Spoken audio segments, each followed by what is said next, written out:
Okay. Hello, good afternoon. Thank you for joining us to this Just Transition Platform meeting and this particular session, which will be dedicated to discussing and learning more about how to tackle methane emissions from unused coal mines. I'm Malcolm McDowell. I'm team leader for methane emissions in DG Energy of the European Commission. The context, political context for this discussion today is the upcoming proposal that will be delivered on the 14th of December by the European Commission on methane emissions in the energy sector. And another context is also the communication on the EU Methane Strategy, which the Commission published in October of last year. And we have a number of distinguished speakers that will come and give us their perspective from a policy angle, but also from a project's perspective and tell us more about how this important source of methane emissions in the energy sector can be tackled. Before we go on to the first person to intervene, a few things I want to say.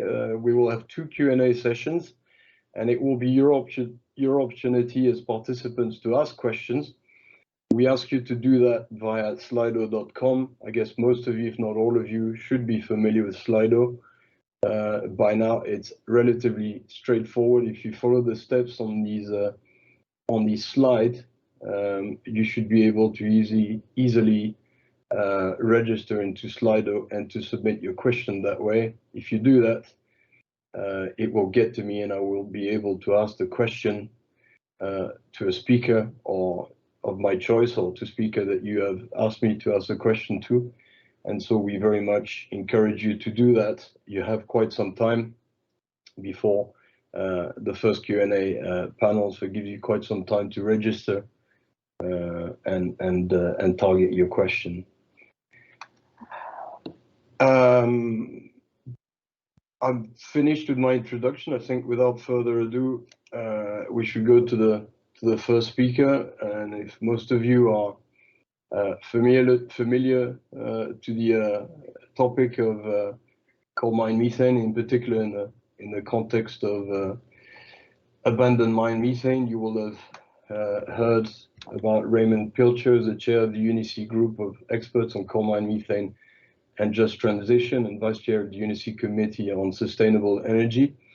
Raymond, welcome to you. And Raymond will be talking to us will be giving us an overview of methane emissions from closed mining, including examples and best practice for AMM recovery. Over to you, Raymond. Okay, thank you very much, Malcolm, and thank you for the opportunity. It's good to see all of you, many friends and colleagues. Yes, thank you for this this chance to talk about abandoned mines, closed mines. We use the term abandoned mines in North America, but that's because of the Mine Safety and Health Administration. That's the way that they classify mines once they're closed. It doesn't mean that they're necessarily unknown, although there are some that have been lost in the shuffle over the decades. First slide, please, or next slide. When we talk about gassy active coal mines, which of course we all know exist in many places in the world, in Europe and in North America, and also of course in Asia. We talk about abandoned mine methane, of course, is coming after a mine is closed, and CMM or coal mine methane has ceased in terms of the operating mine. The fans are shut off, and then at that point, we're talking about methane that accumulates in the workings and seeps from the coal seams. What we've noticed in a project and paper that was written in 2019 is if we look at the number of gassy coal mines that are closing over the next several years or decades, that we're going to actually see an increase in abandoned mine methane is a part of the mix of methane that comes from the coal mining industry.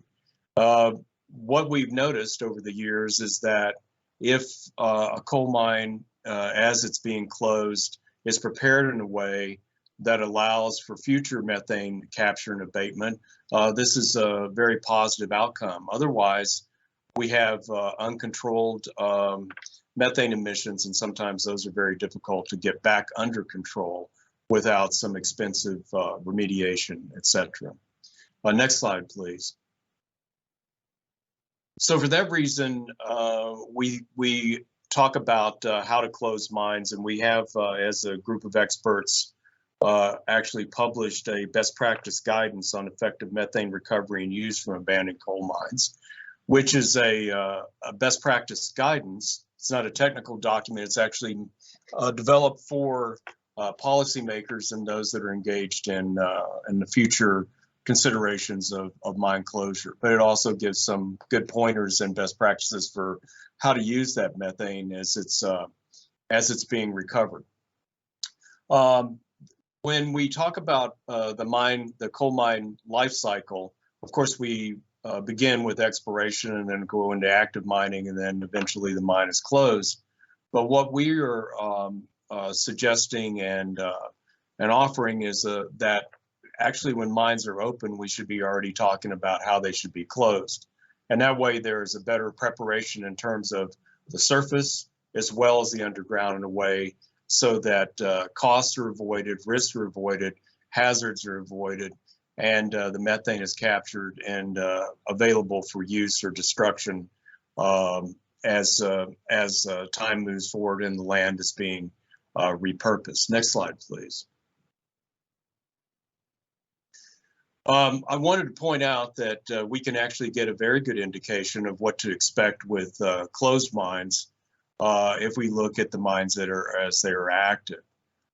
This is a plot for a mine that's local to the region that I'm a resident of, and here in Western Colorado. And this is a plot of those emissions over about an 8-year period. You can tell that when the mine was open and new, it was venting, actually mostly venting 2 million cubic meters a day. There were some vent boreholes into the Gulf areas, but most of it was actually through the ventilation system. And now as we're looking at the last several years, few years of its existence, it'll be closing in the next 4 or 5 years. It's still producing about 600,000 cubic meters per day.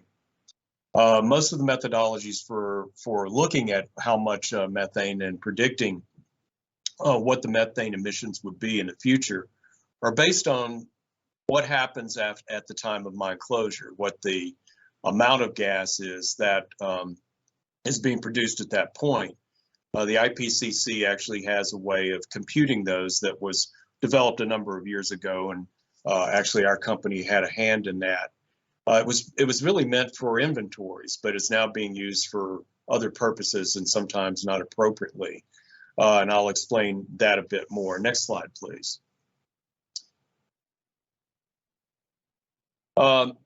This is just an illustration, and I'm sure that my friend and colleague, Julien Moulin, will talk more about his properties as he has an opportunity to speak later.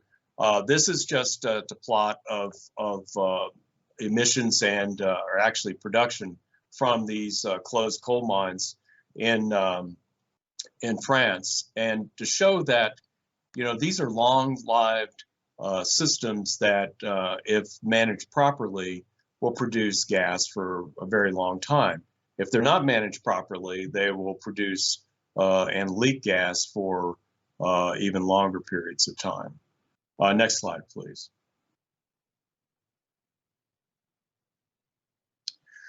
One of the things that we find is an issue in terms of abandoned mine or closed mine methane is the fact that the systems, at least in the United States, that look at crediting emissions reductions actually are based on the IPCC methodology that I mentioned earlier. And if you look at the bottom of the slide, you'll see that there's a bright red line at the bottom. That would be the amount that was actually allowed as something that's creditable under the California Air Resources Board system. But in fact, when you look at the amount of gas that's produced, it's been way in excess of that. And sometimes in the earlier years, it was many multiples of it, and now it's about twice as much. So there is a concern, of course, that maybe more methane is being produced and credited than what would naturally leak. But that's some investigations that need to greater amount of attention at this point, and not everyone agrees that either using that decline curve is the best way to look at managing emissions credits, but it is something that needs to be investigated further. Next slide, please. So mine closure is being tracked and addressed in many ways by various organizations. And of course, we know that in the EU and under the methodology that's being proposed by DG Enter, that this is something that will get even greater scrutiny over the next few years. The World Bank is working on global mine closure standards and mine land repurposing tools, and many of those will be rolled out here in the next year. And they'll be working directly with the UNECE to be able to, in a sense, socialize these tools so that they're available to a wider audience. Several groups, such as the Global Energy Monitor, which is an NGO, is actually tracking coal mining and emissions and publishing reports. There are other kinds of reporting that are going on that are important too. The Global Sustainability Standards Boards are supporting a draft set of standards that encourage transparency related to the extractive energy industry. And this is something that's very important, because as we're looking at bigger coal mining companies throughout the world reducing their carbon footprint, they're starting to shed some of these properties, and the reporting needs to continue. And similarly, the IFRS Foundation is focusing on financial reporting, because in some cases these closed mines are actually a continuing liability, and it's something that needs to be reported properly. Next slide, please. I'm sorry, next slide, please. Whoops, I apologize. Would you go back one? I guess I blinked and missed my cue. Sorry. So one of the issues that we see, though, is that if you go back and think about that first slide, what we're seeing is that we're going to have an increase in abandoned mine methane. And we need to be careful and considerate of the fact that if there are not resources there to be able to close these mines properly or maintain the emissions controls in a way that makes sense from an environmental and safety standpoint, then we have some real issues. All of the subject matter related to closing mines depends on us understanding the coal, water, and methane resources and being able to manage them effectively. Mine restoration, mine land repurposing is critical. Many of these mines are located in a remote area, but there is an opportunity for repurposing and rebuilding industrial sites there. Mine development plans, as they're active, should be reviewed carefully and periodically, and there should be mine closure plans associated with those. And finally, most concerning is funding mechanisms for closing mines needs to be revisited. Multilateral and commercial banks, as you know, I'm sure very well aware, they're withdrawing any kind of support for development of any coal mine projects. And unfortunately, in some cases, and in most cases, this includes actually managing the methane after closure. And of course, in some areas, there are surety bonds for mine closure and restoration, but what we're finding is that those are unfortunately way too little to do as much as needs to be done when you're talking about closing the mine and also managing methane and potentially water and other issues. So many of those things need to be revisited as a part of mine closure, but also just transition. Because once that mine closed, the operator is gone, the sources of funds are also gone, and so we have to rely on other sources. And with that, I'll wrap up now, and appreciate again the opportunity to discuss that. And we have contact information there, and please feel free to contact either me directly at my company or Michael Drabik, who's at the UN and is the secretary of our group of experts on coal mine methane and just transition. Okay, thank you. Thank you very much, Raymond, and for speaking right up to the end of your scheduled time, so we're on time. Now I turn to Maria Olczak, who is Research Associate at the Florence School of Regulation, and who will be giving us an introduction to the EU Methane Strategy and its practical implementation with focus on abandoned mine methane.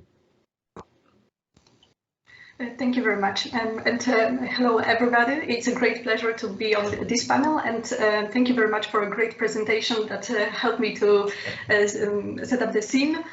So we already know why abandoned mine methane is so important to abate, and in my presentation I will try to move on to the more policy space and try to start thinking what can we do about it, both in the European Union and outside the European Union. So can we go to the next slide? Just to give you a little bit of a European context when it comes to coal-related methane emissions, they account for roughly 5% of all EU anthropogenic methane emissions, slightly more than emissions from the natural gas sector. But on the other hand, between the 1990s and 2019, those emissions decreased by 74%, which is the biggest source of decrease of methane emissions in the European Union. Can we go to the next slide? Thank you. However, this is not sufficient in order to get us where we need to be by 2030 and 2050 when it comes to reduction of greenhouse gases. Therefore, in October last year, the European Commission published the EU Methane Strategy. The strategy recognizes that the reduction of methane emissions is important to achieve both 2030 and 2050 climate targets. And even though the strategy does not set out the binding reduction target, it refers to impact assessment, which suggests that methane emissions in the European Union would need to be reduced by 35 to 37% by 2030 compared to 2005 levels, so that to achieve the 55% greenhouse gas reduction target set for 2030. The strategy covers three sectors, so agriculture, waste and energy. However, the majority of mitigation measures suggested by the strategy focus on the energy sector. And this comes from the fact that emissions in the energy sector could be abated cost effectively, because methane, which is currently released to the atmosphere and contributes to climate change, could be captured and used as a source of energy, as methane is the major component of natural gas. Then the strategy sets out two dimensions, so the internal dimension, but also the external. As methane emissions, it's a global problem, therefore the European Union cannot act alone. Also, as one of the major energy consumers and importers, has the responsibility and leverage to deal with imported emissions. And there is one priority set out in the methane strategy, which is to improve the measurement and reporting of methane emissions. You may wonder why we focus so much on measurement and quantification. The answer to the question is on the right side of the slide. So this is the table from the latest edition of the EU Greenhouse Gas Inventory report, which provides information regarding the coal mining methane emissions in the European Union. And apart from the numbers calculated by member states, we have also information regarding the methodology that was used to this purpose. And you see a lot of Tier 1 and Tier 2 reporting, which is a bad sign because it's the most uncertain way of calculating emissions.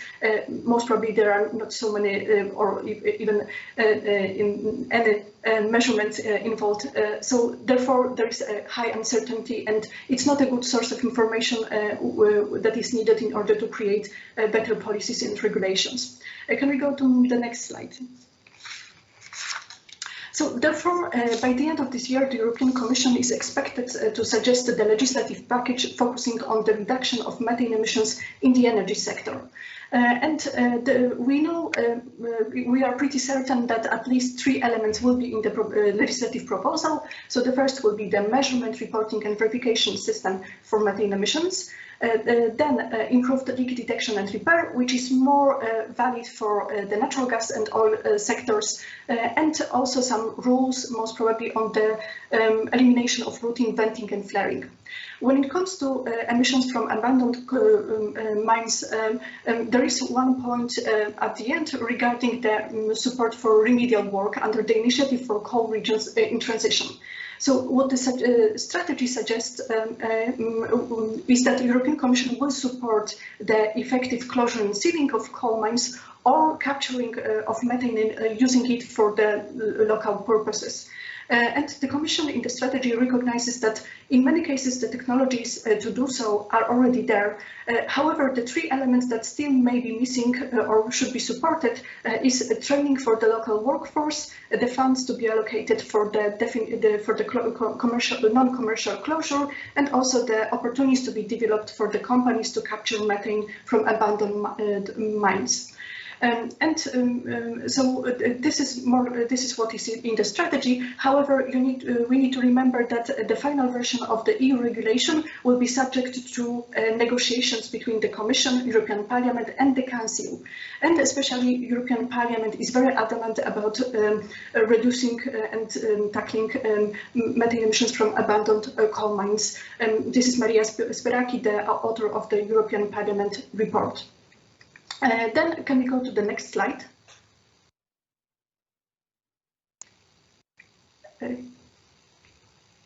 Okay. I think that, okay, perfect.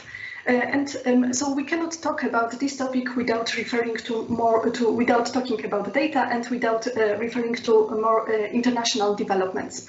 European Commission in the strategy also recognized the necessity to create International Methane Emissions Observatory, which is supposed to aggregate data on methane emissions from different sources, including already existing greenhouse gas inventory reports submitted by different countries, but also additional sources of information, including the existing OGMP 2.0 framework that is likely to be extended to metallurgical coal emissions. Most probably it will be just a parallel partnership that will be created for the met coal, and I know that some coal producers are already working with IMEO on the methodology.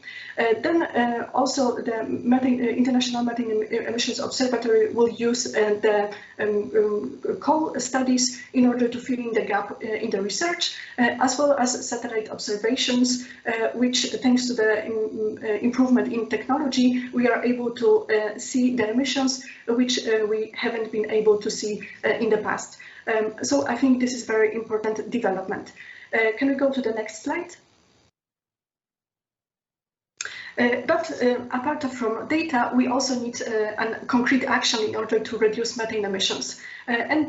Most probably you are aware that the COP26 negotiations that just ended during the weekend, for the first time in the history actually of negotiations, reduction of methane emissions has been recognized as one of the mitigation opportunities in the official COP decision, which is a significant development based on the history, like looking back at the history of climate change negotiations. But I would say it would not be possible without 2 developments that happened during COP.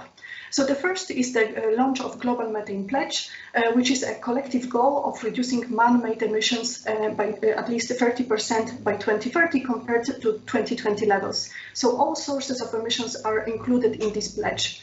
What is sometimes overlooked by the media is that the countries committing to a Global Methane Pledge also commit to improve methodologies that they use to quantify methane emissions, especially from high-emitting sources, which also means that the problem with data is not purely European problem, it's more widespread as methane emissions are more difficult to accurately measure. So the global methane pledge is already supported by European Union and the US, which are are behind this idea, but also by over 100 countries, which is a significant number.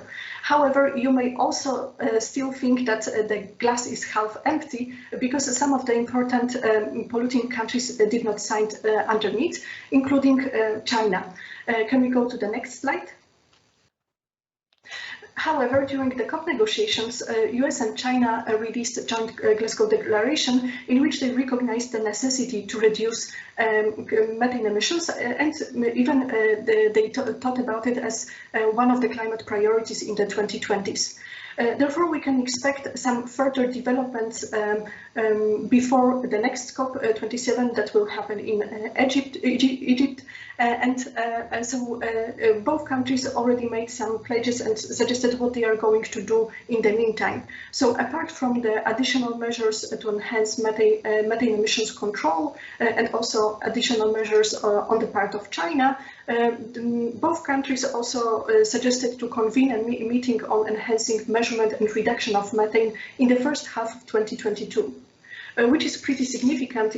Most probably it means that it's not only the political pledge that everybody will forget about after the COP, but there is definitely some thinking behind it and action behind it, which is even more important. And just to conclude my presentation, so as we can see, the political significance of methane emissions and tackling methane emissions is increasing. Methane is actually one of the easiest ways to reduce emissions, so that to ensure that we will be able to meet Paris Agreement objectives. And we should also remember that reduction of methane emissions from the coal sector is important and will remain important. Therefore, I think there is a great role for the forums and for the type of webinars as this one to discuss best practices and to exchange what can we learn from each other in order to really reduce those emissions by 2030. So this is that's it from me for the time being, and I'm happy to answer any questions.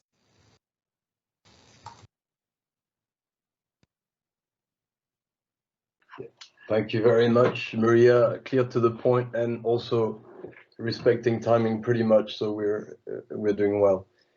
Next, we'll start to be looking at some projects on the ground and how coal mine methane has been recovered, in particular in the case of closed mines, how methane has been recovered and used. And we'll look at the example of France. Julien Moulin, who's a well-known executive chairman of La Française de l'Énergie, will tell us about what he has been doing with his company in the last few years in northern France. Julien Moulin, we're waiting in anticipation to hear more details on what you've done in France. Thank you. Hello, Malcolm. Hello, everyone.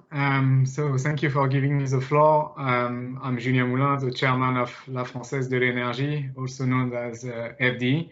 I'm an energy investor and entrepreneur by background, with a strong experience in developing conventional and renewable projects in energy space in China and in Europe. Next slide, please. So as a quick intro, just want to say that FD, my company, is one of the very few carbon negative energy producer whose main business is indeed to capture abandoned mine methane and develop local projects that are resilient, sustainable, and efficient for the locals. We've been at it for many years, and we are now very proud to mention that we are avoiding every year in Europe about 1 million tons of CO2 equivalent emissions, thanks to our activity on 10 sites in France and in Belgium. So today, the European Commission asked me to specifically highlight one project recently completed in northern France. So let's go to the next slide, to northern France and the city of Béthune. So a bit of context to understand where we stand in early January 2017. The city of Béthune of 26,000 people organized the bidding process to find a supplier of energy that could bring clean energy to supply the totality of the needs for their district heating network. So the main constraints that the city were facing and imposed on the potential bidders were the long-term nature of the commitment. So it needed to be a minimum of 18 years supply contract. The localization of the energy needed to be produced very locally within 50 kilometers radius around the city. And of course, the cost constraint, it needed to be cheap as usual. So FD participated to the process and finally got awarded in May the energy supply contract with a solution based on abandoned mine methane. How did we get there? Is we simply realized, thanks to our mapping of the various wellheads built in this former coal basin of northern France, that two wellbores were sitting less than 20 kilometers away from the city of Béthune, and these wellbores were connected to a former gas pipeline, not in use since 1991, that was going straight to Béthune. So my team came with specific equipment called a mobile test unit to basically simulate the production of gas in those former coal mining areas on those two wellbores, to check the volume of gas present, test the pressure regime and the quality of the gas. And the data showed that we could provide enough gas to supply the district heating network for well over 30 years. Then we audited the old pipeline and convinced the regulator that even though nobody had done it before in France, we could refurbish it to the latest safety standards with a bit of technical expertise and support from various local partners. So following the award of the contract, we then teamed up with DMT in Germany to conduct a full certification of the gas reserves. We teamed up with the local branch of Eiffage and GRT to arrange for the construction and the revamping of the gas pipelines. And then we worked with Janbacher in Austria and 2G in Germany to find the right cogeneration units for the type of gas we had in these two wellbores, in the reservoir connected to those two wellbores. And of course, once the construction was over, we conducted and completed a full life cycle assessment of the carbon footprint of the project. And if we go to the next slide, this is basically the outcome for just under 4 years of work. So in 42 months later, the project got built and started supplying energy to the city of Béthune on January 2021. It was done on time and 2% below budget, despite the COVID crisis right in the middle. And so what does this project bring to the city and its inhabitants? It basically brings what we need for a sustainable development of the former coal mining areas of Europe. It brings a sustainable supply of local energy with a negative carbon footprint for 30 to 50 years, depending on future consumption patterns. It reduces local pollution by avoiding about 150,000 tons of CO2 emissions being released to the atmosphere annually. It also allows a significant reduction in energy bills for the locals. They will save about 300 euros per home per annum. And given where it's located, it's one of the main issues in that part of the world where 40% of the locals cannot afford to pay their energy bills. So that sort of project makes the local people proud of their mining heritage. It gets a mayor re-elected, and of course, it makes me extremely proud of my team. Next, so therefore, this is the sort of project that we should continue to develop all through Europe, because the opportunities are there, and the infrastructure is there.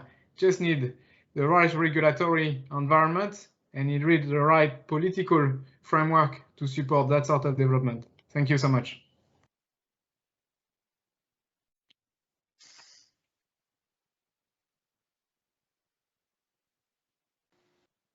Thank you very much, Julien, and I wouldn't be surprised if you'll get some questions to illustrate a little bit more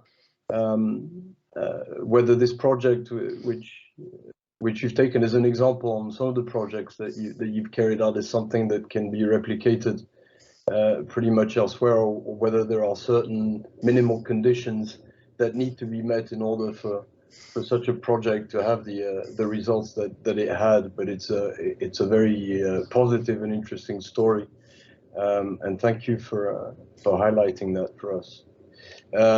Next, we'll be telling us about another project in the Saar region of Germany, also linked to abandoned mine methane project recovery, is Stefan Moller-Ern, who's a research administrator at the Research Institute of Post-Mining in Germany. Stefan, welcome, and the floor is yours. Thank you, Malcolm. Dear colleagues, I'm happy to give a presentation on the challenges in methane emissions from abandoned coal mines in Germany. Next slide, please. So in Germany, we distinguish three emission pathways. The first one are natural degassing sources. Then we have venting via degassing pipes from abandoned coal mines for safety reasons. And last but not least, we have the utilization of methane in cogeneration plants to produce power and heat, like shown by Julien in the presentation before. But we never use flaring in coal mines in Germany. Next slide, please. So in Germany, we are facing a lot of challenge. In the past 20 years ago, we started with the utilization of coal mine methane or from abandoned mine methane. In the Northern Westphalia, for instance, we have more than 100 cogeneration plants running with installed capacity of 170 megawatt hours. Now, in most cases, the public believes that methane is always degassed from old mines. However, there are areas where methane is emitted from the surface, like shown on the picture on the left side. Therefore, it is necessary to do isotope measurements to verify the emission source. Second, in degassing pipes, methane measurements are not undertaken yet, so monitoring is required. And last but not least, decreasing methane concentrations are the challenge in cogeneration plants in Germany. Next slide, please. So for safety reasons, cogeneration plants must shut down when the concentration of methane is below 20 volume%, because then we are close to the explosive range. Second, in Germany, methane was considered to be a renewable energy source. The change in legislation and the end of subsidy leads to a shutdown of cogeneration plants for economic reasons. Third, the influence of mine water rebound on methane generation is not yet entirely investigated. There is evidence that bacteria mine water can generate methane. All in all these issues can lead to an increase in methane emissions. On the other hand, there are already solutions.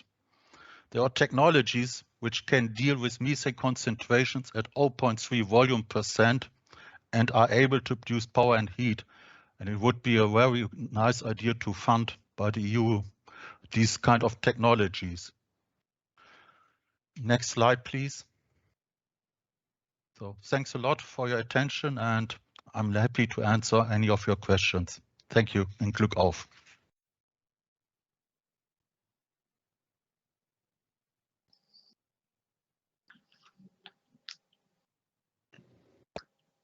Thank you very much for this short presentation to the point. We turn next to Salvador Ordóñez, from Deputy of Chemical and Environmental Engineering of the University of Oviedo in Spain, who's going to talk to us about methane recovery and harnessing for energy and chemical uses at coal mine sites. Okay. Thank you for your introduction, and thank you for giving us the opportunity to present our results. I'm going to show a research project financed by the Reserve Fund for Coal Steel in the call of 2016. Next slide, please. Next slide, please. Okay, this project involved 11 partners from 7 European countries. The project took as a scope of the research, the goal cycle, the entire cycle of the methane emissions, both diluted, the ventilation by methane, and from abandoned mine methane. We look at the directions of optimizing the conditions for the ventilation of methane, the concentration of the methane using absorption or membrane, and the final using of this methane for thermal upgrading and chemical upgrading. Next slide, please. The first work package was devoted to studying the methane recovery. It involves both experimental determinations, especially looking at the determination of methane release during coal mine flooding. Also, a complete modeling of flooding of abandoned coal mines were also compiled, and we used this data for forecasting methane emissions from different coal basins in Europe. In Silesian, Slovenian, Asturian, in Spain, and different coal basins. Next slide, please. Next slide, please. The second work package was devoted to the application of absorption technologies to increasing the methane concentration of this emission. We take into account different materials as metal organic frameworks, as zeolite derived from fly ashes, or carbonaceous materials. We studied this material, we compared this material, we were able to develop materials with these technologies for these purposes. This technology, this absorption technology, was compared with membrane technology. Next slide, please. We are among the first researchers in this project to apply membrane technologies to increase methane concentration in these streams. We studied 2 different approaches. The first one using inorganic membranes. These inorganic membranes allow to recover methane from ventilation methane, especially looking at lean mixtures. On the other hand, using organic materials as activated carbon as active components of the membranes, we were able to recover almost pure methane streams from methane-rich streams like abandoned mine methane. So we also propose modeling for doing this, and we propose modulus like this hollow fiber, what we can see in the left side, that are able to do this separation. Concerning to the upgrading, next slide, please. We studied 2 different, very different approaches. The first one was focused in the thermal upgrading. For this purpose, we studied the use of thermal or catalytic regenerative oxidizers. We do different kinds of this. First of all, we look for the operation regions. This very typical region of ventilation methane is the typical application of this for both catalytic and thermal oxidizers. We develop control strategies based on model predictions, based on PID control algorithms for working with this kind of devices. And also we perform environmental studies, just trying to discard the presence of secondary emissions like NOx. Next slide. Concerning to the chemical upgrading, the work of this methane energy project was focused on studying the direct transformation of methane to methanol. This is a very recent technology, even using natural gas as a raw material. We demonstrate in our project that this strategy can be applied for AMM, for example, for emissions containing methane, but not only methane. Especially, it will be important to see that, to say that these technologies can work in presence of oxygen. So it's interesting. This is a complex system, a 3 steps complex system. First of all, the methane is absorbed in active material. After this, the material is regenerated with oxygen, releasing the methanol, that is the desired product. And the third step is just the regeneration of the catalyst at higher temperature, just for starting the cycling again. So this is the processes, and it can be applied for this. Next slide. in the last work package of this project, we try to integrate both this aspect concerning to the extraction, the capture of these emissions with utilization. Most of this work was performed with ventilation methane. Okay, so we combine mainly absorption or membrane technologies with the use of gas turbines. We have published a paper about this, and even if we see at the left side of this slide, we can design a complex system trying to obtain to operate this methane. First of all, we increase the concentration of methane, and after we feed this to a partial oxidation units for operating this methane. Okay, most of this of the results has been already published in open journals. So you can say I put in the different slides the main project, the main works that we obtaining in this project. Of course, I open for discussion for providing you information about all these technologies. Okay, thank you very much.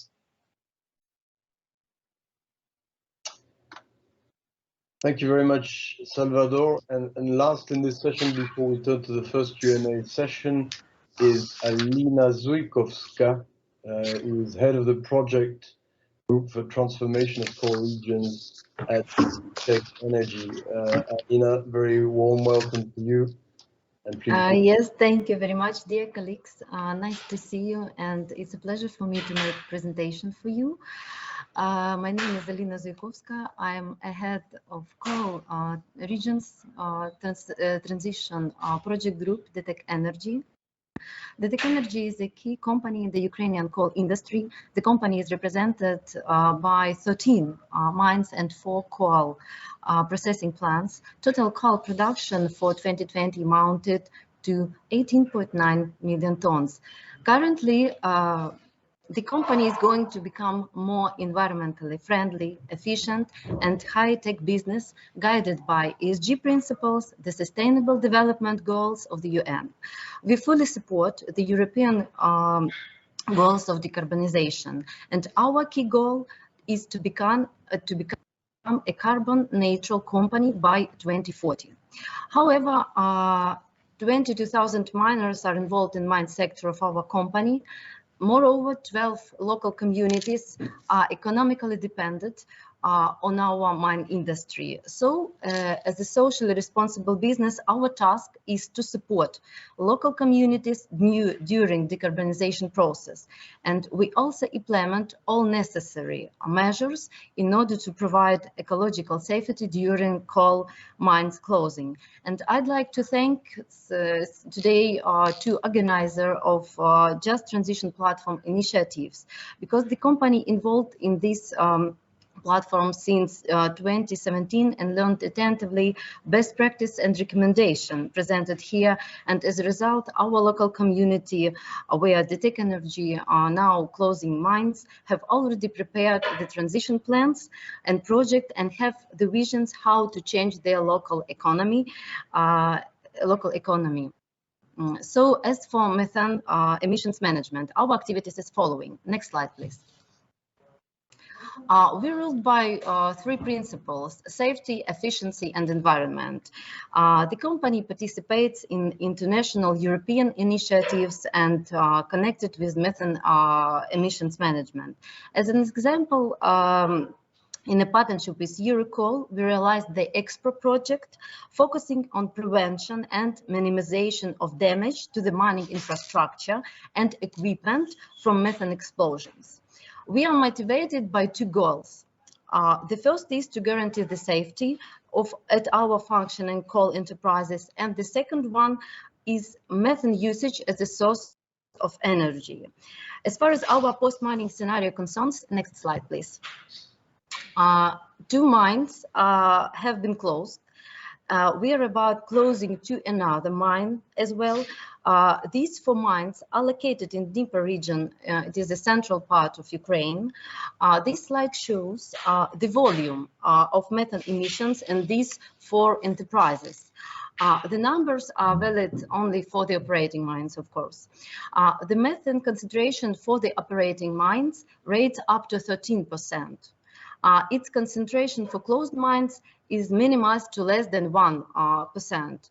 I can but mention that we follow all the coal mine shaft abandonment rules during mine closing. Next slide, please. The shafts are backfilled according to the project, expertised by dedicated experts. At this slide, you can see how methane releases is controlled. We are conscious about methane importance as a source of energy. Next slide, please. And due to gas flow volumes at our coal mines that were mentioned before, we consider the Stepava mines as the best pilot platform to manage these energy resource. Now we have already implemented the cogeneration unit with capacity 1.56 megawatts. 1.2 million cubic meters of methane had been utilized for 10 months between 2020 and 2021. It allowed to get 6,000 kilowatts of electricity for the Stepava mines needs.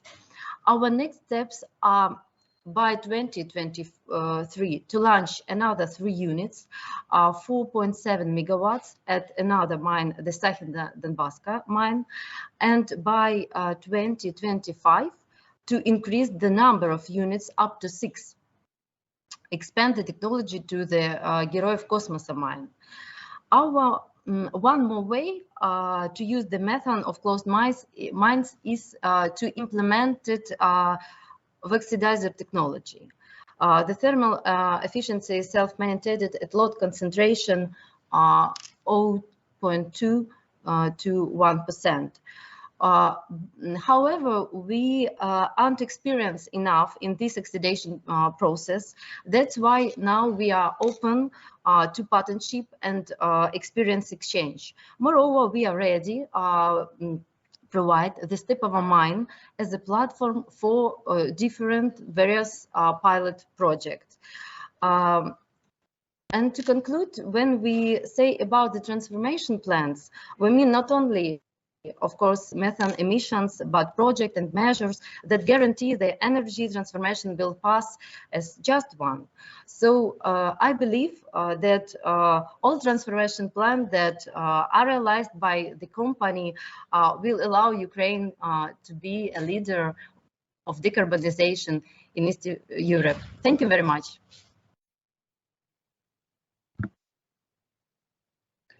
Thank you very much for that presentation. We've arrived at the Q&A session, and it's 4:52. The Q&A session is until 5:05, so we have a bit of time. Thank you very much for keeping to the time, all the preceding speakers. You've done very well indeed. I have a couple of questions from Slido, which I will pass on to the speakers. At the moment, they're focused on the French example. And I will relay them to Julien Moulin at the same time. You can answer them all in succession. Perhaps the first question I would like to ask Julien, that I think is the one question of particular interest for policymakers interested in looking at how the types of examples, such as the one that you've told us about, can serve for policy making, and how representative it is of what kind of projects can be put in place across the EU to use methane from coal mines and turn it into electricity. Would you say that this bitumen project that you chose as a case study is indeed illustrative of the specifics of that particular town, and that there were a few necessary requirements which made it possible? Or would you say that this sort of kind of project is actually potentially one that can be replicated in most, if not all, core regions in the EU? That's my question to you. And then the questions that have come from Slido, I will relay them to you now. You talk about 150,000, I think the number was 150,000 tons of CO2 equivalent methane emissions avoided per annum. And the question, I don't know who it comes from, but it is an interesting question. How do you define CO2 emissions avoidance for this project? Isn't burning of gas for heat production also resulting in greenhouse gas emissions? And then, of course, an interesting question too that comes from Slido is one which refers to the fact that you talk about 30 years, approximately 30 years of methane reserves. What happens then after mine gas is no longer available to be turned into to be used as an energy source? These are the questions I would put to you, Julien, first, and if you could answer, then we can turn, if we still have time, to other people for the questions. Thank you. Thank you, Malcolm. Thanks for the question. So I'll start with the initial question with regards to is there any specificities to this project in Bethune, or is it just a one-off, or can we do that elsewhere? The answer is we can do that elsewhere as well, because we are currently doing it in Belgium as we speak, in an area called Charleroi, where we're working to supply over the next few years the energy for the local district heating network based on the abundant mine methane in the area. The specificities, though, are you need a certain volume of gas in the area, so you need to have that in place. You need a certain percentage of CH4 content in the gas in the region. You need a certain pressure regime in the region to be able to get this gas and bring it to the project in that you want to develop. But there is plenty of areas where we see other opportunities. The difficulty being that the regulations in various countries are different in Europe, and therefore you have certain areas where you've got support, for instance, or subsidies or mechanism of support for the development of heating district network, whereas in other areas they don't exist. So therefore, part of the capex, for instance, cannot be supported by the operator. So that's something that, for instance, is not in place in Belgium or in Wallonia, but is in place in France. And so we have to work differently in Wallonia. But overall, I think there are opportunities in many parts of Europe to develop projects where you capture the abundant mine methane, you use it to supply gas to feed the cogeneration, and then electricity and heat for the local people. Now, if I go to the second question with regards to the 150,000 tons of CO2 emissions avoided per annum, basically what we did is we didn't want the numbers to come from us. So we asked the main institute in France called INERIS to basically do the full study on the amount of gas, amount of emission avoided thanks to the capture of the gas, and net it from the emissions that are coming from the combustion of this gas to transform it into electricity. So the number that I give you is a net number. And also, I need to specify that the study that was done by INERIS was based on ARS4 and not the IPCC numbers when it comes to the global warming potential of CH4 compared to CO2. And I also need to say that it was done on a 100-year global warming potential time horizon, where I feel it should be calculated on a 20 years horizon, because we don't have time to tackle the climate issue, and 100 years is far too late. So we need to assess that on a 20 years basis, because our framework is we want to be carbon neutral by 2050 at the latest. And so that's the calculation that was done and conducted and certified by INERIS in France. And we are currently doing the same exact work in Belgium, where we're already in operation on one site called Anderlu, and we are soon going to be in operation in a different site.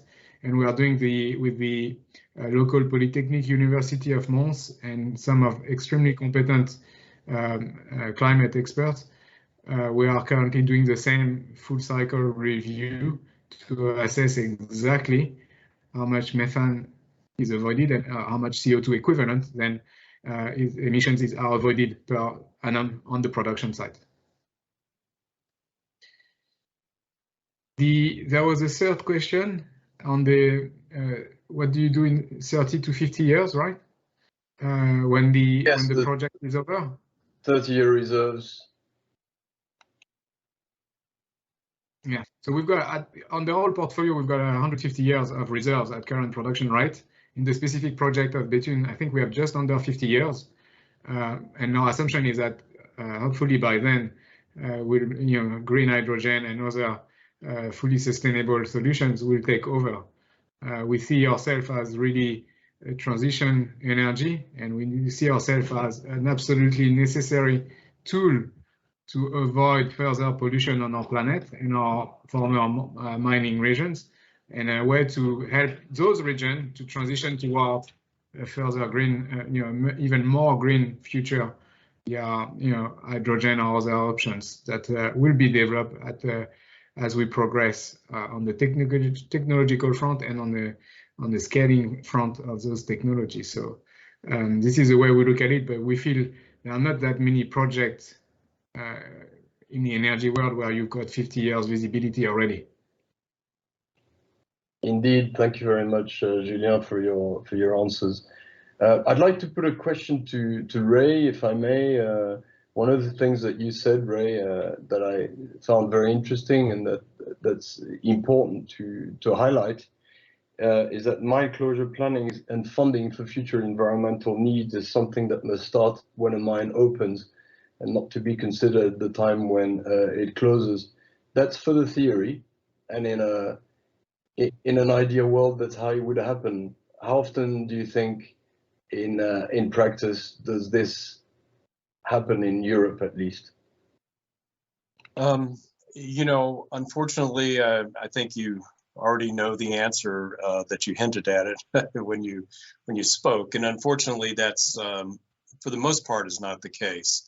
There's still an opportunity in certain venues to do those things, but in Europe, I believe there's probably the funding, at least in some of the member states, for mine closure and to do that properly. But the issue, even there, is that while there's money to do sort of the classical mine closure, which is to usually stated to return the land to previous conditions, etc., that doesn't actually usually have any additional funding there to do the kinds of preparation that might be needed for preparing the mines as closed to make sure that the methane can be conducted to the surface and managed in a strong manner.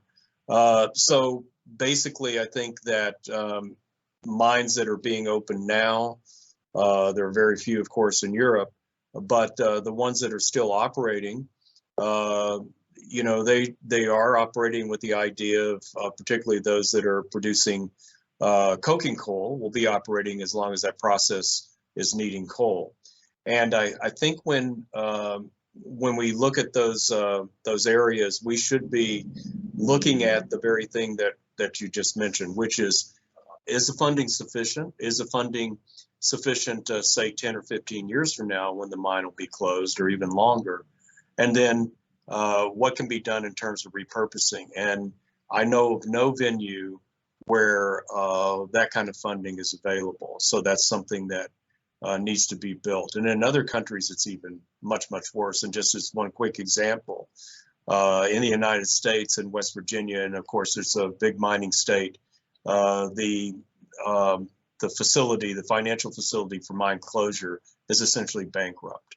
And that has to be repaired. Part of the infrastructure bill will deal with that because there's $116 billion in the infrastructure bill to deal with abandoned mine land reclamation. Thank you for the question. I want to ask also another question, which is one less a technical question, one more of the of upcoming policies and actions on a global front with regards to methane emissions reductions. And I'd like to put that question to Maria first, but also allow any of you to respond to it. I think in many respects, whatever happens next until the end of the year, some would reflect, some of you especially who've been working on methane for rather a long time, will reflect that this, in a way, has been a little bit the year of methane, the year when methane suddenly came from being a sort of in the shadows, very, very far from concerns being expressed on CO2 emissions and how to fight CO2 emissions, to coming very much to the front on an equal par, one could almost say. But you could even say it's been almost a methane year, because we are talking repeatedly about methane. There's a global methane pledge, which was only announced this summer as something that the US and EU were committed to, launching officially in Glasgow at COP. By the time that COP progressed, after the first week, we had more than 100 countries having signed up to it. When we thought that Christmas came early for all of us working on methane, we then heard about this joint agreement between the US and China, as Maria highlighted, with China going as far as to say that they will come up with a national plan to cut down on methane emissions in the short term. Question to you, Maria, question to others, has it become absolutely impossible to ignore methane, certainly in the energy sector these days, and to basically say that methane is something that cannot be tackled for whatever reasons, cost or otherwise, and that now it is about moving forward and really committing to cutting down methane emissions in an effective way and coming forward with real actions. What are your views on this? Yeah, so I can only agree with that.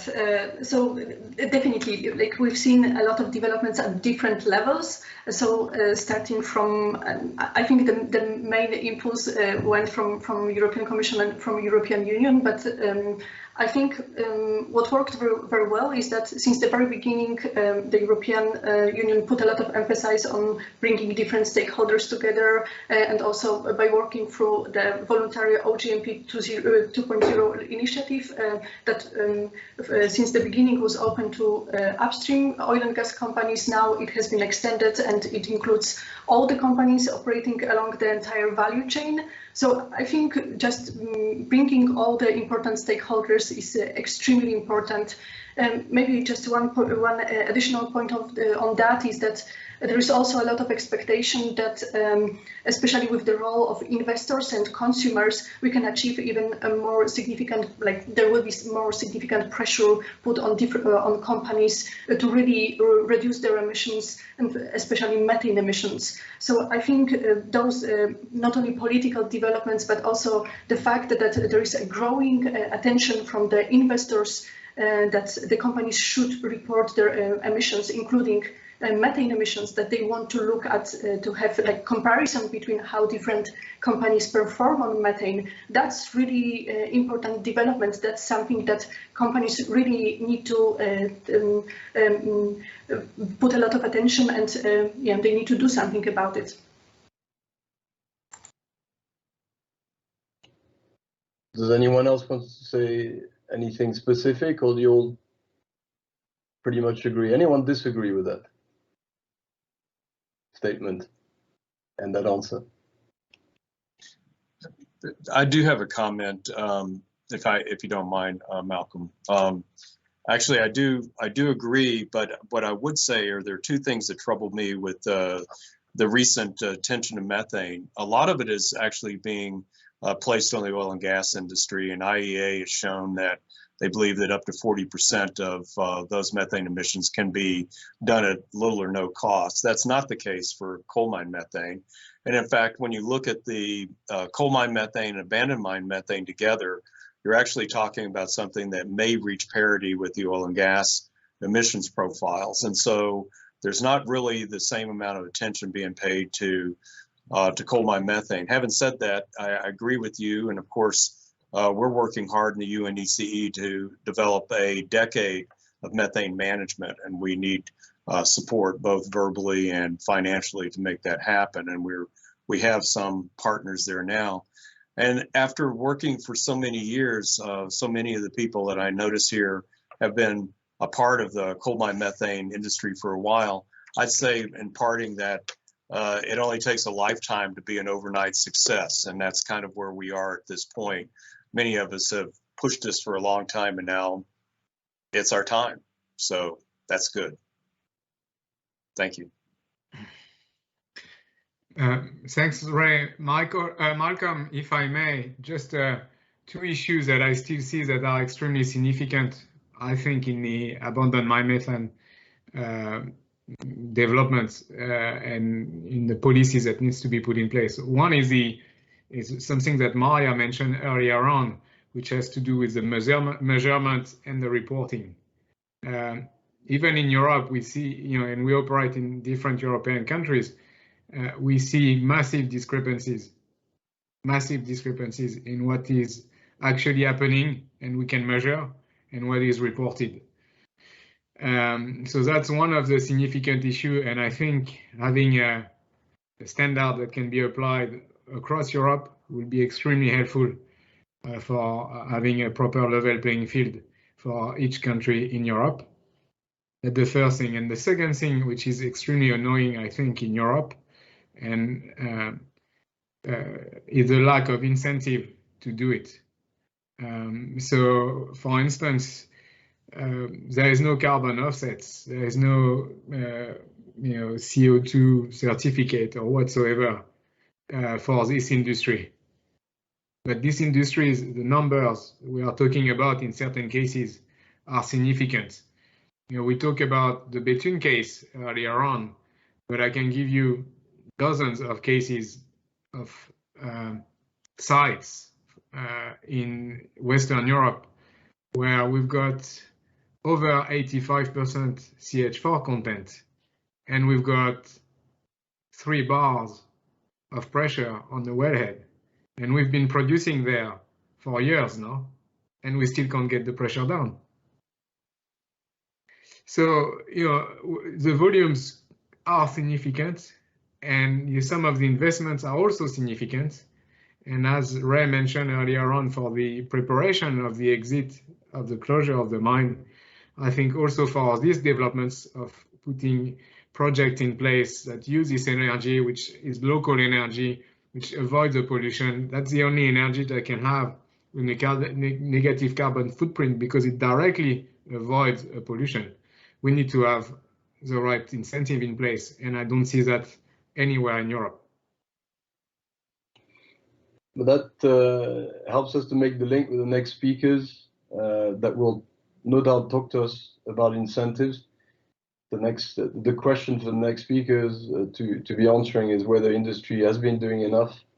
Is it all a question of incentives, Brian? I feel I know what you're going to be telling us.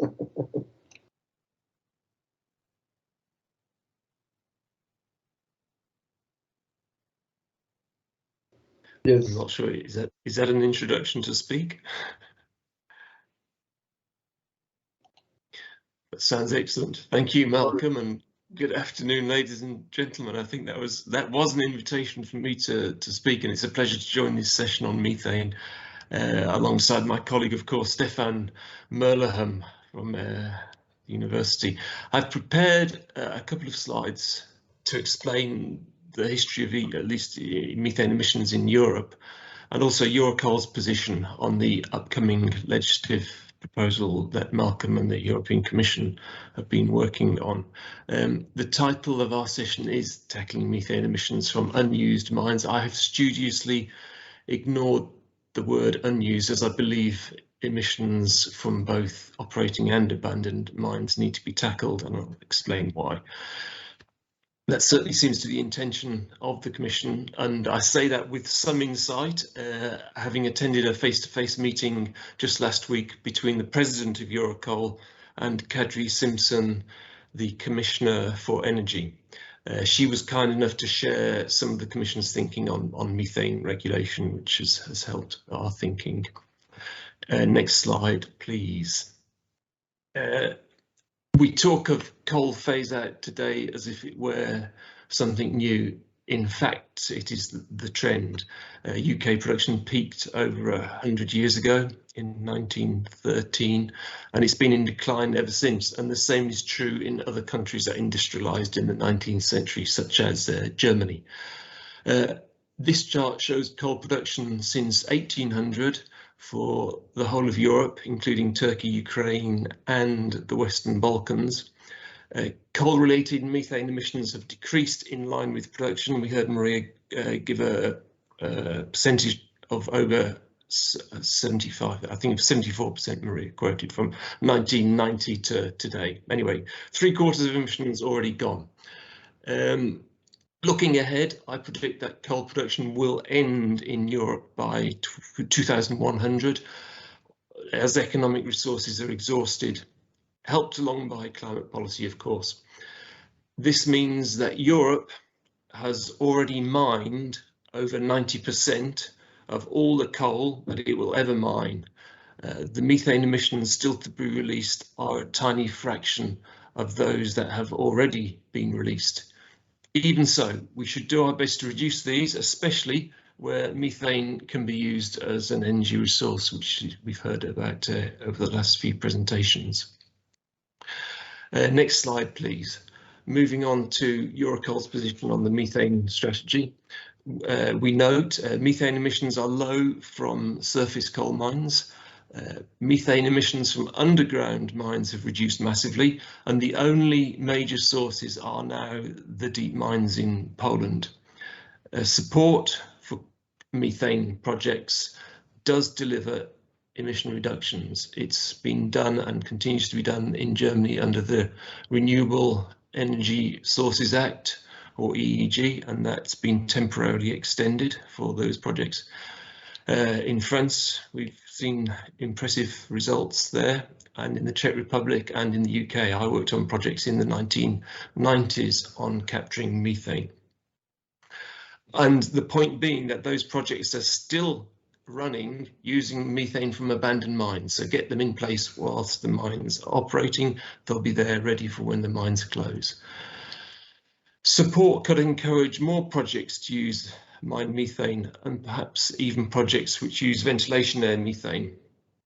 And at abandoned mines, there needs to be a way to support mine gas use in the same way that waste gas use is supported. In the case of the Emissions Trading Directive, coal mine methane installations at abandoned and operating mines could be excluded from the scope of that directive wherever they're generating heat and power, or cooling indeed.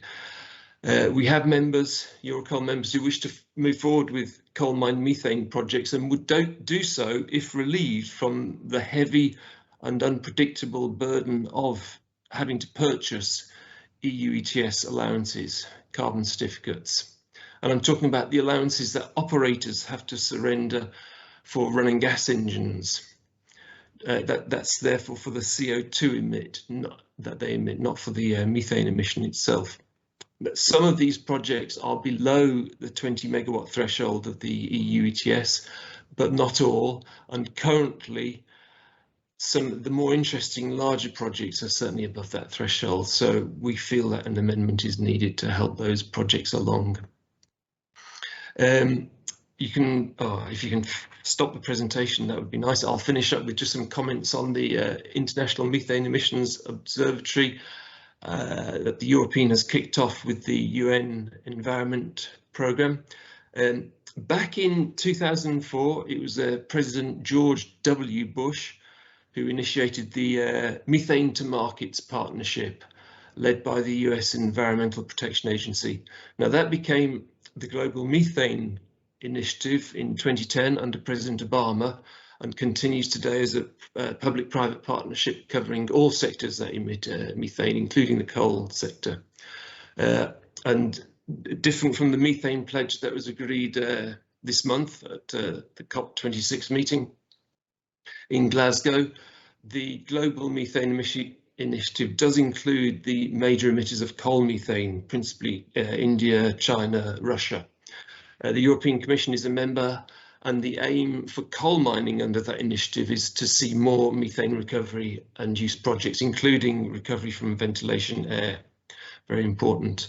I should also mention here that one Eurocoal member, GIG, the Central Mining Institute in Poland, hosts the International Centre of Excellence on Coal Mine Methane, established in 2017 under the auspices of the UNECE, and Ray Pilch knows all about that.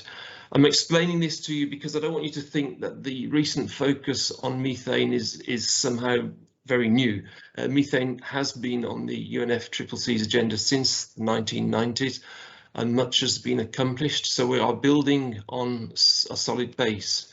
Yes, methane made the headlines during COP26, but efforts to reduce methane have been ongoing for over 20 years, and they need to continue. And in Europe, having equipment put in today at operating mines does give everybody security of having that methane used in the longer term for heat and power generation in the coal mining regions.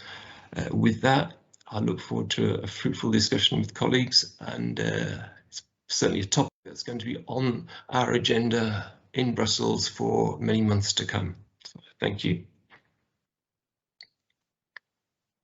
Thank you, Brian. And due to my own fault, we extended the Q&A session, which means a lot of pressure is on Giuseppe Costanzo from Can Europe. No problem. To make his points in the time that we have available, but I'm sure that most people will be not too unhappy if we extend until 5:30. I'm hoping that's possible.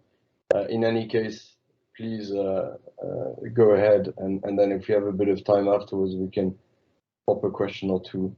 Thank you, Giuseppe. Great. I'll do my best to be quick. Well, good afternoon, everyone. Thank you for having us as Climate Action Network Europe this discussion today. We work in both on energy transition and climate change policy advocacy. And as an organization, I would start that we stand firmly behind the IPCC recent claim that reducing methane emissions is critical for us to stay below 1.5 degrees of global warming, as it will buy us time, as most of our speakers and participants today know already. And to this extent, we've, as an organization, together with other organizations, we have developed a Paris Agreement compatible energy scenario. And in it, there's a phasing out of most of EU hard coal and lignite consumption by 2030. And this, besides tackling the CO2 emissions that would result from the combustion, it would also help to drive down methane emissions from coal mining if the post-coal mining, management is done appropriately, like many of the speakers before me have hinted at. And this is also one key point that is pointed out by the International Energy Agency report on curtailing methane emissions from fossil fuel operations, whereas the vast majority of coal methane emissions reduction is done through reducing coal consumption, with the remainder of it done by better management of methane leakages. And now moving a bit more onto the question of this session, which is whether the coal industry efforts have been sufficient so far to tackle methane emissions. There is a little bit of a less optimistic sense than Brian just gave us. And this is mostly because we have a few elements that let us think this. One is, besides the skyrocketing concentration of methane over the last years in the atmosphere, and second of all, the available data that we have on coal-related methane emissions is still very patchy. For example, the International Energy Agency does not include abandoned methane emissions in their reporting. And also some studies, more and more studies are pointing out that the actual emissions are far greater than the reported emissions. A recent one done on through satellite observations of 2 years to quantify methane emissions from coal mines in Queensland, Australia, that in fact did find that through satellite-based estimates, these were significantly higher than those reported to the Australian government. Currently, most of the work which is done on coal-related mine methane emission is based on best research estimates rather than real-time local measurements, and we really hope that this will change both through pushes through legislative pushes, but also through developments in technologies such as the satellites monitoring, which I was hinting at before. This is because, basing this methane emissions data only on estimates is very problematic because it doesn't provide us, and most importantly, policymakers like the European Commission, with a clear picture of the state of play of these emissions, and therefore hinders climate action. On what more can be done to tackle this methane emissions, we've heard different technology options today. Some novel, but some are already widely available. But we think they are too often left to the goodwill of the coal mine operators, and we have not seen them exactly rushing to implement them. And instead, we see that venting remains, unfortunately, far too often a default option. And even the International Energy Agency in their 2019 World Energy Outlook ranked Poland as the third worst coal producers when it comes to the intensity of coal-related methane emissions, only behind Kazakhstan and Russia. And then finally, like some of the other speakers pointed out, I'd like to stress that as more and more coal mines will close down, the share of abandoned mine methane emissions will increase. And if no preventive actions are taken, and put a study that points out that they could double from 2020 levels by 2040. And we know that mitigation measures exist. We heard today about a lot about recovery of abandoned mine methane to be used. We would like to see more at some point also, whenever this is possible, flooding of methane of coal mine so that there is no difference in pressure between the coal that it's left in the coal mines or the rock surrounding it, and it stays there as much as possible without having the need to use it so that it doesn't get into the atmosphere in the form of methane emissions. To conclude, we would also like to see a more proactive role from the industry, and as well as more stringent obligation placed on them by EU as well as national policy makers to ensure that coal-related methane emissions, including the abandoned methane and abandoned mine methane emissions, are effectively measured, independently verified, and reduced. And finally, a word to the participants who made it to this far. As the studies that I've just mentioned, I've linked them in the swap card section of documents and links. Thank you. Thank you, Giuseppe. Thank you, Brian, for being clear to the point, and all of you speakers also for being very good with regards to timing. The only person who didn't follow time was the moderator himself. Sorry about that. But I think if we take a few more minutes, it would be nice just reflecting a little bit on what both Brian and Giuseppe said, just one element of what they said. There is no question, in spite of the fact that, as Brian says, methane is not new, methane abatement is not new either. Efforts to reduce methane emissions are not new. There have been, let's not forget, we're not starting from zero. There have been a lot of efforts that have been done in the past, and a lot of methane emissions abatement that has taken place. But equally, it's true to say that, unfortunately, in spite of the fact that we seem to have extremely good information on CO2 emissions in Europe, even in Europe, where we have, after all, an ETS, which relies on robust MRV and benchmarks, efficiency benchmarks, the level of companies, therefore completely reliant on very robust point source emissions measurements, it's sad to reflect that when we're looking at the second biggest greenhouse gas, we have nothing like it, and that, as Giuseppe rightly said, and the Climate Action Task Force surveys that have taken place in the last few months have revealed recently that we still have so much lack of knowledge on the magnitude and sources of methane emissions from the energy sector in the EU. So to the question, have the industry done enough? I have the feeling, especially given that when we talk about inventories, they seem often, when looked at by researchers and analysts that have expertise in this, they often find that there is indeed rather more often the case of under-reporting of emissions than over-reporting. We do have a methane information problem in the EU, never mind the rest of the world, where often it's worse. And I'm really hopeful that we will address this with our upcoming proposal and that we will get wide support for it.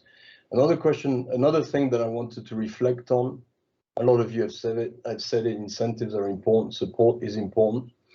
I don't know if Julien Moulin is still there. I still see his name, and I'm sorry, I'm targeting a question again at you. But I think your project is so illustrative of how it could work, and it's from the policymakers, proposer of policy perspectives, such as interesting to reflect on such a project.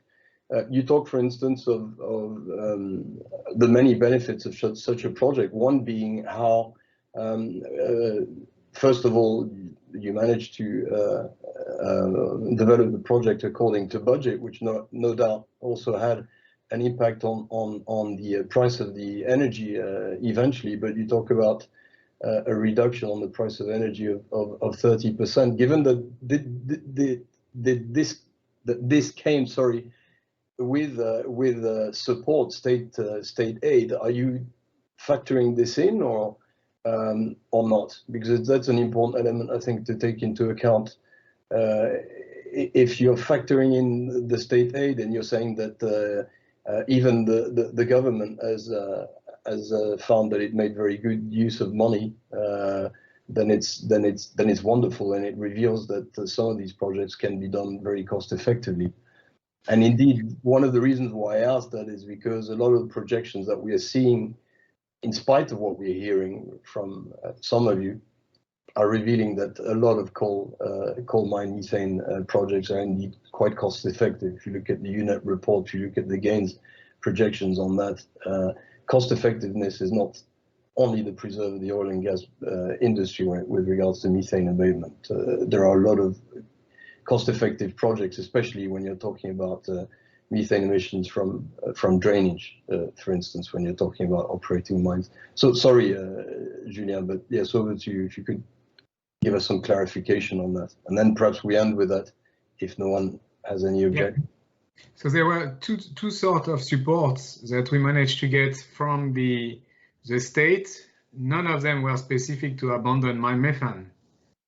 The first one was the support on what we call the Fonds Chaleur, so the heat fund, which supports the development of district heating network and the buildup of district heating network in France. And the second support, which came with our project, was the reduction in VAT that we managed to get for the end user, that we pass on directly to the end user, because the heat was produced from renewable or fatal energy. And so it qualifies as reduced VAT, and we negotiated with the distributor to pass that on directly to the end user. So as part of our commitment to the local mayor and the local communities, we got that sorted. And at the end, it made a huge impact on the actual energy bill of the inhabitants connected to the network. But nothing was specific to abandoned mine methane, nothing. Thank you, Julien. I want to give the opportunity of any of the the speakers for some closing remarks, if you'd like, or to come back on that question and any other. Brian, yes, please, Malcolm. I just respond to your point on monitoring of methane. We don't monitor CO2 coming out of stacks. People know that they've bought a certain tonnage or volume of a fossil fuel, and from that commercial transaction, you're able to calculate what their CO2 emission would be or will be, and that's reported to the ETS. So therefore, we don't need sensors in stacks to measure CO2, but that's what we need with methane, and that's complicated to measure a flow of gas at that low concentration. So my thought is the whole business needs to be more commercial, so that there's clear transactions between people, and in some way providing the incentive for those transactions to take place, so that methane has a value. We should be treating it as a resource, not only as a problem. That was all I wish to say. And I think many of us here would probably agree with that. Treat it as a resource, and a resource that can allow you to reap the benefits as Julien was talking about. I think it's probably a good point to end on, unless anyone wants to add anything to that. In which case, thank you very much, all of you, for participating, giving us your insights, and no doubt we'll be speaking to each other again in the coming few months on the very same topic. Thank you very much. Have a good evening. Thank you. Thank you.